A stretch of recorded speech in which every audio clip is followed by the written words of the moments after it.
The human drive to climb. For our entire history, humans have felt the need to climb, to stand on top of the world and look down. It is a basic drive written deep in our spirit. We have climbed the highest peaks where the air is too thin to breathe. We have climbed the coldest mountains where the ice never melts. We have climbed the most dangerous slopes on every continent, facing fear and gravity itself. We do this to prove we can, to see the view from the top, to leave our mark on the sky. But there is one mountain that stands apart from all others, a mountain that has never been climbed, not once. Its summit is untouched, pure, and silent. It is untouched not because it cannot be reached, but because it must not be. This is the story of Mount Kailash. It is not the tallest mountain, but for billions of people, it is the most important mountain in the world. It is not a place for climbing boots and metal spikes. It is a temple, a divine home, protected by something stronger than any rock or ice. It is protected by a promise. A mountain sacred to 4 religions. Mount Kailash is sacred, deeply sacred, not to one, but to 4 of the world's oldest religions. Imagine a single point on Earth where 4 great rivers of faith all meet. That point is Kailash. For Hindus, this mountain is the home of the great god, Lord Shiva. He sits here in eternal peace and meditation. The mountain is his throne. To climb this mountain would be to disturb a god in his own house. It is an act that is simply unthinkable, a deep disrespect. For Buddhists, this is Kang Rinpoche, the precious jewel of snow. They see it as the center of the entire universe. It is a physical link to a higher plane of existence, a doorway. Its summit is not meant for human feet, only for the spirit. For Jains, this is where their very first great teacher found ultimate freedom and liberation from the cycle of life. It is a place of perfect peace. For the ancient Bon religion of Tibet, this mountain is the very soul of the land, the source of all spiritual power, the heart of their world. With so much faith, so much history, the mountain is wrapped in a powerful agreement. An agreement between billions of people across thousands of years. An agreement to protect it, to look, but not to touch. The sacred pilgrimage, the Kora. So, how do you honor such a place? If you cannot go up, where do you go? You do not climb up. Instead, you walk around. This is the Kora, the sacred pilgrimage, a long, difficult walk on foot around the base of the mountain. This path is the true way to connect with Kailash.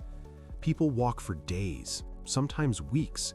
They believe that one walk around the mountain can wash away the troubles of a lifetime. They walk through high passes where the wind screams, past quiet, crystal-clear lakes that mirror the sky. In all weather, blazing sun and blinding snow. It is a journey of humility, not conquest. It is about endurance of the spirit, not just the body. You see pilgrims from all these faiths on the same path, a Hindu sadhu, a Buddhist monk, a Jain devotee, all walking the same stones. They may chant different prayers, but they share the same respect, the same awe. This path is their connection to the divine. It is how they reach their personal summit, not by going over the mountain, but by becoming one with the journey around it. The circle is complete. It has no top and no bottom, just like the cycle of life. Protection by law and respect. This shared reverence is so powerful that it has become law. The feeling in the hearts of billions was written down on paper. The mountain is legally protected from any climb. For many years now, no government has allowed anyone to get a permit to try to reach the top. It is officially forbidden. The world has agreed. But even before this law, the world's greatest climbers made their own choice. They listened to their conscience. They chose to show respect. The legendary climber Reinhold Messner, a man who climbed Everest without oxygen, was once invited to climb Kailash. He was given a rare permission, a golden ticket. He said no. He understood that some victories are not triumphs. Some victories cost too much of the human spirit. He knew that to climb this mountain would be to climb over the hearts of billions of people. It would be a theft of their peace. And so he walked away. This act of respect from one of history's greatest climbers speaks louder than any summit photo ever could. It tells us that even the ultimate climber knows some lines should not be crossed. The physical and mysterious barriers. Now, let's imagine for a moment. What if all these rules and beliefs were put aside? What if someone tried? Could the mountain be climbed? The answer is it would be incredibly difficult. Kailash is not a gentle slope. It is a stark, isolated pyramid that rises from the plain like a giant's tooth. It has 4 faces that are almost perfectly vertical, smooth and defiant. Sheer walls of rock and ice that offer no easy path to the top, no gentle ridge to follow. The weather here is unpredictable and can turn violent in just minutes, trapping the unprepared in a frozen hell. It is remote, a long and hard journey just to get to its base, through a landscape that feels like the end of the earth. But beyond the physical challenge, there are stories. Stories from pilgrims and even explorers who came close.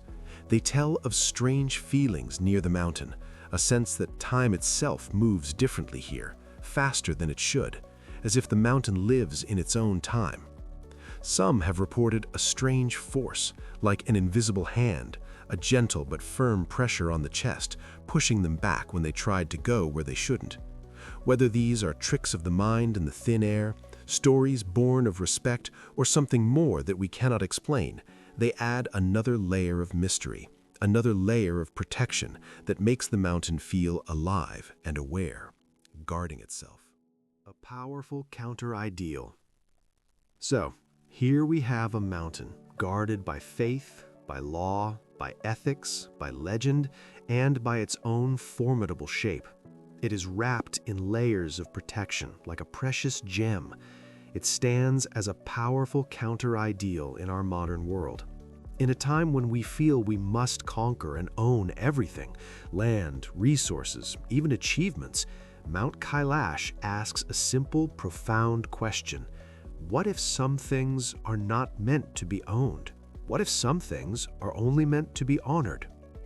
Its untouched peak is not a symbol of failure. It is a symbol of a rare and beautiful global agreement.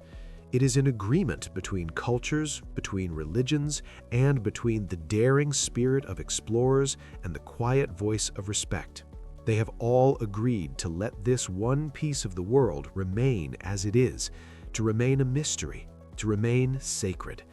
In a world of constant noise, progress, and consumption, Kailash is a permanent silent reminder of another way to be, a way of stillness and reverence. The true summit of understanding. In a way, the story of Kailash is not about a mountain at all. It is a story about us, about human nature. It shows that our drive to conquer can be balanced by a deeper wisdom, a wisdom to recognize when to stop, to recognize that some journeys are not about reaching the highest point, but about finding the right path.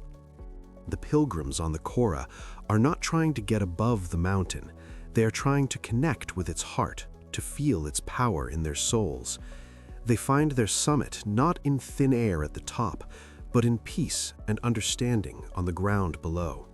It is a summit of the spirit. So the summit of Mount Kailash remains clean.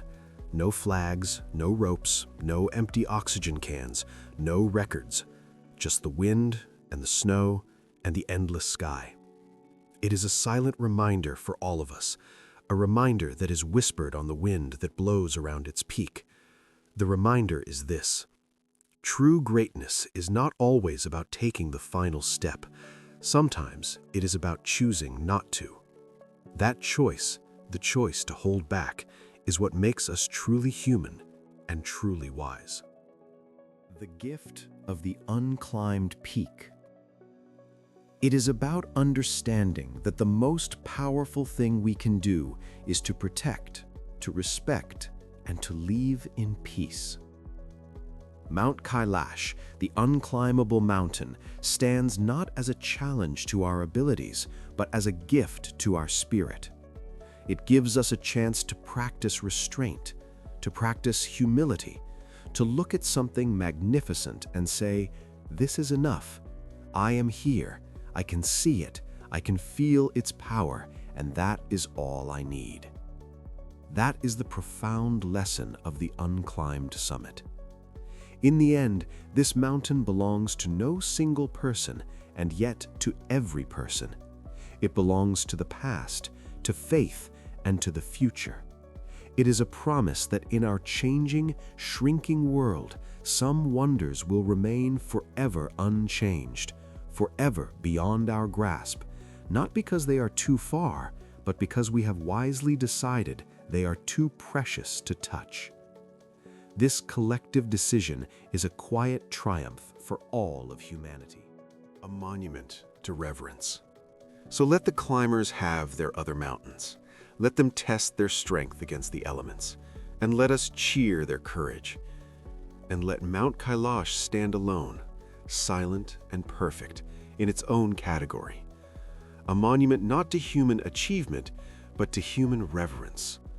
Its story tells us that the highest peak we can ever reach is not made of rock, it is made of respect.